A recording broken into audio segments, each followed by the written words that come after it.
Hello students, आज हम लोग एक नया या नेक्स्ट पार्ट स्टार्ट करने जा रहे हैं ट्रांसपोर्ट इन प्लांट में।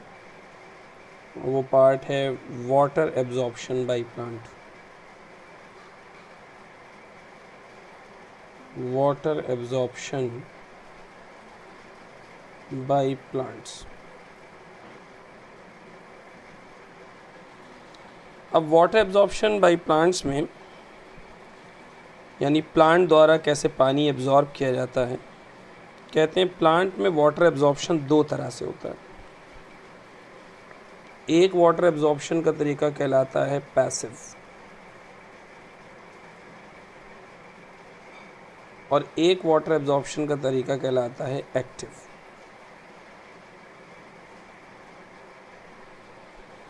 तो एक पैसिव वाटर एब्जॉर्प्शन है और एक एक्टिव वाटर एब्जॉर्प्शन। अब यहाँ पर पैसिव और एक्टिव का मतलब क्या है, हम पहले इसको डायरेक्ट एनर्जी से रिलेट नहीं करेंगे। बायोलॉजी वाले पैसिव का मतलब होता है विदाउट एनर्जी, एक्टिव का मतलब with the help of ATP. उसको ना लेते हुए हम पहले इसकी सही परिभाषा को लिखेंगे। एक्चुअल में पैसिव वाटर एब्जॉर्प्शन का मतलब ये है कि प्लांट द्वारा जो पानी एब्जॉर्ब किया जा रहा है उसको एब्जॉर्ब करने के लिए जो फोर्स डेवलप हो रही है वो कहाँ पर डेवलप हो रही है। अगर प्लांट के द्वारा जो पानी एब्जॉर्ब किया जा रहा है उस पानी को एब्जॉर्ब करने के लिए फोर्स शूट में डेवलप हो रही है, पानी रूट के थ्रू एब्जॉर्ब हो रहा है, लेकिन उस पानी को एब्जॉर्ब करने के लिए फोर्स जो है वो शूट में डेवलप हो रही है, रूट में नहीं। तब ऐसा वाटर एब्जॉर्प्शन कहलाता है पैसिव वाटर एब्जॉर्प्शन। मतलब force responsible for water absorption develops in shoot। Active water absorption मतलब ये है कि जो फोर्स रिस्पॉन्सिबल है for water absorption it develops in root। force responsible for water absorption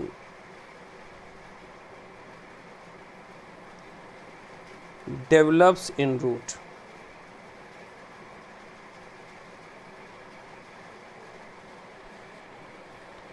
अब सेकेंड पार्ट ये है कि पैसिव वाटर एब्जॉर्प्शन में जो फोर्स शूट में डेवलप हो रही है और पानी का एब्जॉर्प्शन करा रही है वो फोर्स है कौन सी।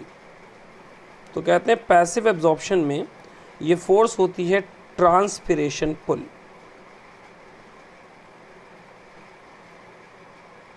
इसके बारे में बहुत डिटेल में हम लोग ट्रांसपिरेशन में पढ़ेंगे। Transpiration pull.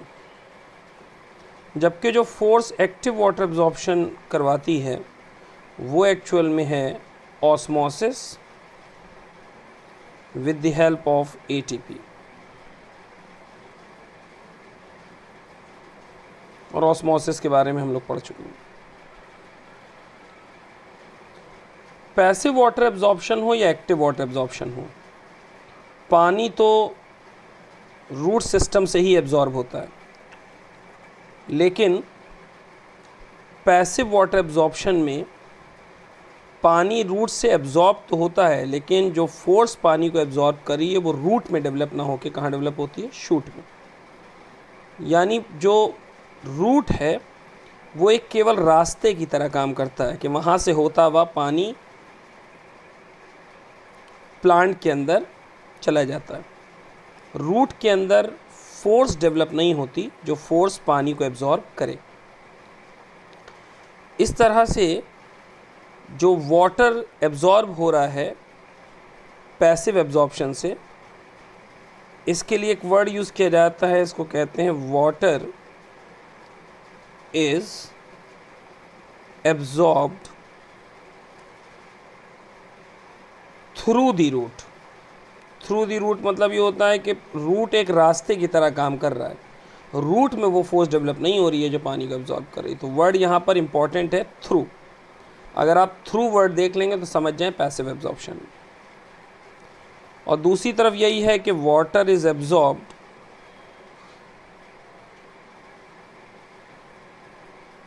Bye the root, root के द्वारा, यहां वर्ड आता है बाई। पैसिव एब्जॉर्प्शन में जब पानी एब्जॉर्ब होता है तो हमेशा जो पाथवे यूज़ होता है वो है एपोप्लास्टिक, यानी नॉन लिविंग पाथवे। हम आपको बता चुके हैं सेल वॉल है, इंटरसेलुलर स्पेसेस हैं। जबकि एक्टिव वाटर एब्जॉर्प्शन में जो पाथवे यूज़ होता है it is always symplastic. Plant जितना पानी सॉइल से एब्जॉर्ब करता है उसका 96% भाग पैसिव एब्जॉर्प्शन से एब्जॉर्ब किया जाता है या पैसिवली एब्जॉर्ब किया जाता है, और केवल 4% भाग ऐसा है जो एक्टिवली एब्जॉर्ब किया जाता है।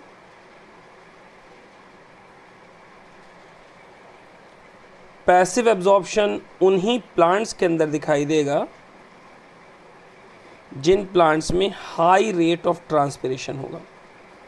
जहाँ ट्रांसपिरेशन रेट बहुत ज़्यादा होगा वहीं पर ट्रांसपिरेशन पुल बनेगा, और ट्रांसपिरेशन पुल से हम लोगों ने अभी पढ़ा था कि ट्रांसपिरेशन पुल से कौन सा वाटर एब्जॉर्प्शन होता है, पैसिव। जबकि जिन प्लांट्स में लो रेट होता है ट्रांसपिरेशन का वहाँ पर ट्रांसपिरेशन पुल डेवलप नहीं हो पाएगा, तो इस वजह से वहाँ पर पानी का एब्जॉर्प्शन किया जाएगा ऑस्मोसिस के माध्यम से with the help of ATP. तो ये वाटर एब्जॉर्प्शन के दो तरीके हैं या दो मेथड्स हैं, पैसिव और एक्टिव, और ये इनके बीच के डिफरेंसेस हैं। अब हम लोग स्टार्ट करेंगे पहला part, that is passive water absorption.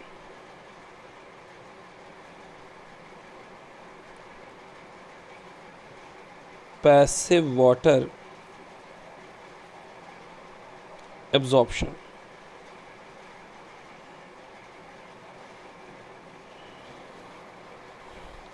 यहाँ पे पैसिव वाटर एब्जॉर्प्शन को हम एक डायग्राम की मदद से आपको समझाएंगे।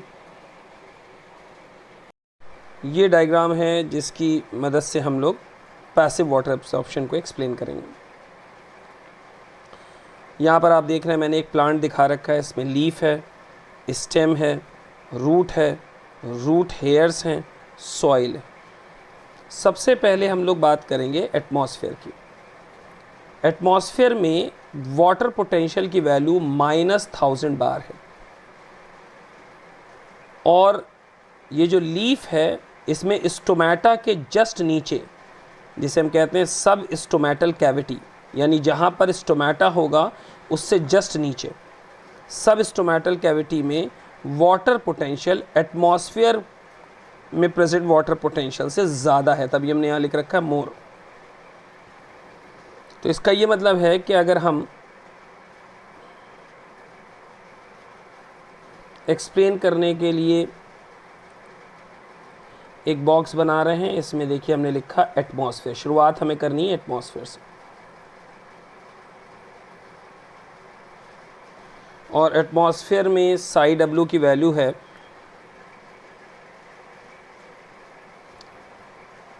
-1000 बार्स, और सब स्टोमेटल कैविटी में वाटर पोटेंशियल की वैल्यू ज़्यादा है। हमें पता है कि वाटर का मूवमेंट हमें हमेशा होता है from higher water potential to lower water potential, higher water potential से लोअर वाटर पोटेंशियल।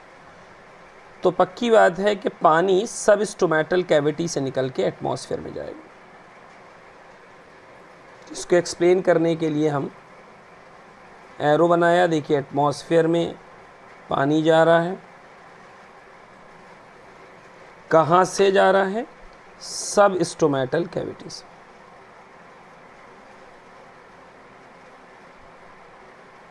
इस डायग्राम और इस फ्लो चार्ट को देखते रहिए। ये हो गया सब स्टोमेटल कैविटी, और यहाँ भी अभी हमने देखा कि साई डब्ल्यू जो है वो मोर है, यानी एटमॉस्फेयर से ज़्यादा है। तो हायर वाटर पोटेंशियल से लोअर वाटर पोटेंशियल की तरफ पानी चला जाएगा। ये पानी सब स्टोमेटल कैविटी से एटमॉस्फेयर में चला जाएगा थ्रू स्टोमेटा। यानी ये जो फर्स्ट स्टेप है जहाँ पानी सब स्टोमेटल कैविटी से एटमॉस्फेयर में जा रहा है, ये है ट्रांसपिरेशन।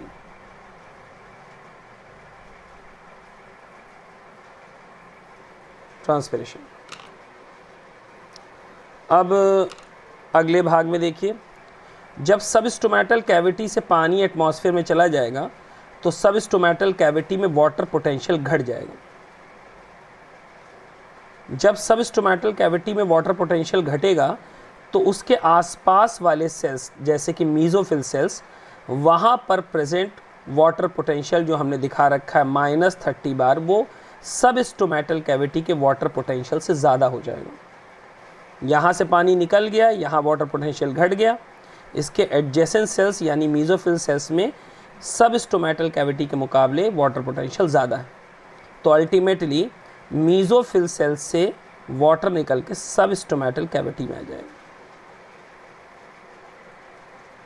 यानी यहाँ जो वाटर निकलेगा, यानी सब स्टोमेटल कैविटी में वाटर पहुँचेगा कहाँ से? Mesophyll cells.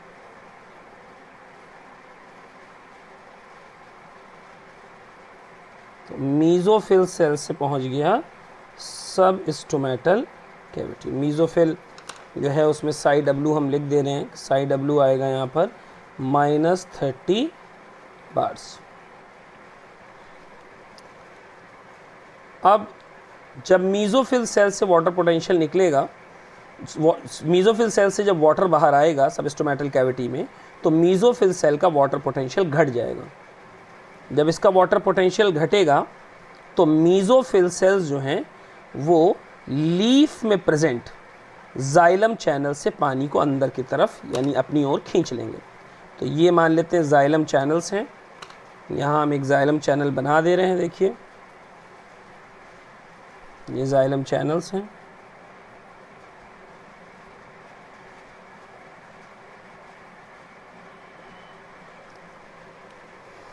ये जितना है ये सब जाइलम चैनल है। तो ये लीफ के जाइलम चैनल से मीजोफिल सेल्स अपनी तरफ पानी को खींच लेंगे। यानी अब पानी का मूवमेंट होगा मीजोफिल सेल की तरफ, और कहाँ से? ये होगा from xylem channels of leaf, from xylem channels of leaf. Xylem channel of leaf. अब एक बार लीफ के जाइलम चैनल से पानी निकल गया तो यहाँ पर वाटर पोटेंशियल घट जाएगा। जब वाटर पोटेंशियल यहाँ घटेगा और स्टेम का जाइलम चैनल इसी से कनेक्टेड है, तो ये पानी को, ये जो लीफ का जाइलम चैनल है, ये पानी को स्टेम के जाइलम चैनल से खींच लेगा। पानी को स्टेम के जाइलम चैनल से खींच लेगा। अब इसका मतलब ये है कि लीफ के जाइलम चैनल से, लीफ के जाइलम चैनल में पानी कहाँ से आएगा? स्टेम के जाइलम चैनल से, क्योंकि दोनों इंटरकनेक्टेड हैं। तो ये हो जाएगा xylem channel of stem.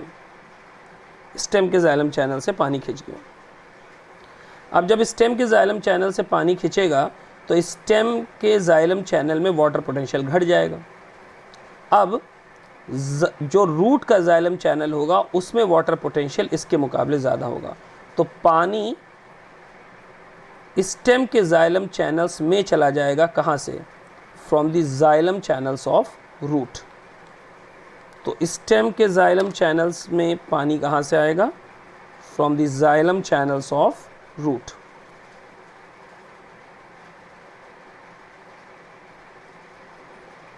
From the xylem channels of root के जाइलम चैनल से पानी खिंच जाएगा। अब जब रूट के जाइलम चैनल से पानी खिंच गया तो यहाँ वाटर पोटेंशियल घट जाएगा। तो फिर रूट का जो जाइलम चैनल है वो अपने आसपास के सेल्स से, अब आसपास के सेल्स मेनली कौन से होंगे? Cortical sales. कॉर्टिकल सेल्स से पानी को अपनी अंदर खींचेगा, यानी रूट के जाइलम चैनल में पानी आएगा from cortical channels, from the cortical cells.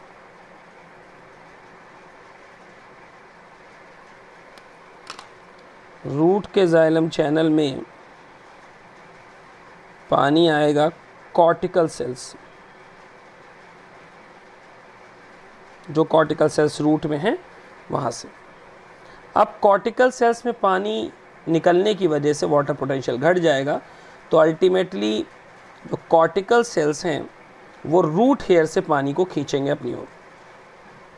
Root hair से पानी अब जाएगा कॉर्टिकल सेल्स में। इसका मतलब कॉर्टिकल सेल्स में पानी जा रहा है कहाँ से? From root hair.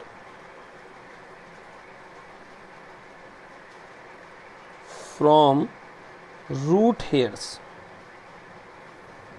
अब देखने की बात यह है कि रूट हेयर में वाटर पोटेंशियल दिखाई दे रहा है -3 to -8, और सॉइल में वाटर पोटेंशियल दिख रहा है 0.1 to 0.3। कोई पूछे कि इन दोनों में कहाँ पर वाटर पोटेंशियल ज़्यादा है, तो कहते हैं वाटर पोटेंशियल सॉइल में ज़्यादा है, और पानी हमेशा मूव करता है from higher water potential to lower.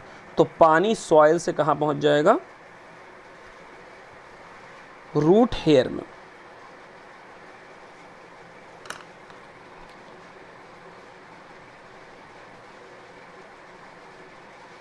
ये सॉइल है, सॉइल से पानी कहाँ पहुँच जाएगा? रूट हेयर में।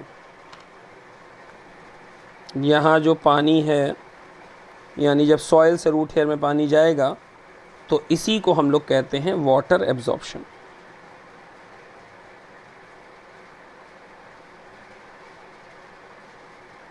यही है वाटर एब्जॉर्प्शन। तो ये प्रोसेस है कि पहले एटमॉस्फेयर में पानी सबस्टोमेटल कैविटी से जाएगा, फिर सबस्टोमेटल कैविटी में पानी मीजोफिल सेल्स से जाएगा, फिर मीजोफिल सेल्स में पानी जाइलम चैनल्स ऑफ लीफ से जाएगा, फिर जाइलम चैनल्स ऑफ लीफ में पानी जाइलम चैनल ऑफ स्टेम से जाएगा, फिर जाइलम चैनल ऑफ स्टेम में पानी जाइलम चैनल ऑफ रूट से जाएगा, फिर जाइलम चैनल ऑफ रूट से पानी कॉर्टिकल सेल्स में जाएगा, फिर पानी कॉर्टिकल सेल्स के अंदर रूट हेयर से जाएगा, फिर पानी रूट हेयर्स में सॉइल से जाएगा। इस तरह से वाटर एब्जॉर्प्शन हो जाएगा। अब जो ये फोर्स वाटर एब्जॉर्प्शन के लिए डेवलप हुई है, जिसने सॉइल से पानी को रूट हेयर में खींचा है, ये रूट में नहीं डेवलप हुई है, बल्कि ये डेवलप हुई है शूट में। इसीलिए हम इसको कहते हैं पैसिव वाटर एब्जॉर्प्शन। कि जब भी वाटर एब्जॉर्प्शन के लिए जो फोर्स रिस्पॉन्सिबल है वो शूट में डेवलप हो, रूट में नहीं, तो इसे हम लोग कहते हैं पैसिव वाटर एब्जॉर्प्शन।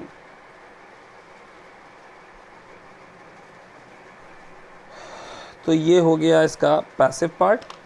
अब हम लोग नेक्स्ट पार्ट की तरफ चलते हैं, इसके active water absorption. Second type water absorption का है एक्टिव वाटर एब्जॉर्प्शन। अब एक्टिव वाटर एब्जॉर्प्शन दो तरह का होता है। एक कहलाता है ऑस्मोटिक और दूसरा कहलाता है नॉन ऑस्मोटिक। एक ऑस्मोटिक और दूसरा नॉन ऑस्मोटिक।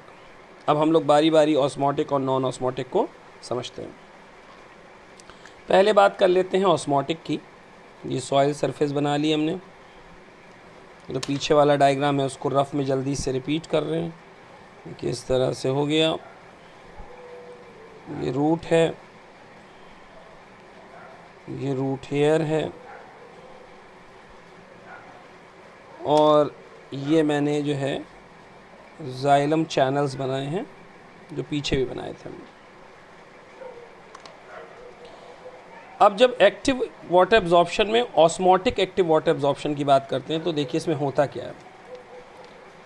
सबसे पहले क्या होता है कि जो जाइलम चैनल रूट का है, ये वाला भाग, ये जो रूट में पाई जाने वाला जाइलम चैनल है, इसके अंदर तेज़ी से आयंस इकट्ठा होना शुरू हो जाएंगे। सॉइल से आयन तेज़ी से अंदर आएंगे और रूट के जाइलम चैनल्स में इकट्ठा हो जाएंगे। ये जो आयंस रूट के जाइलम चैनल्स में सॉइल से आए हैं, ये आएंगे with the help of ATP, यानी एटीपी की मदद से सॉइल से बहुत सारे आयंस को लाकर रूट के जाइलम वेसल में इकट्ठा कर दिया जाएगा। अब जब रूट के जाइलम वेसल में आयंस का एक्युमुलेशन हो जाएगा तो पक्की बात है कि वहाँ पर, यानी इस पोर्शन में ऑस्मोटिक प्रेशर बढ़ जाएगा आयंस के एक्युमुलेशन के कारण, या दूसरे टर्म में कह दें तो वाटर पोटेंशियल घट जाएगा, है ना।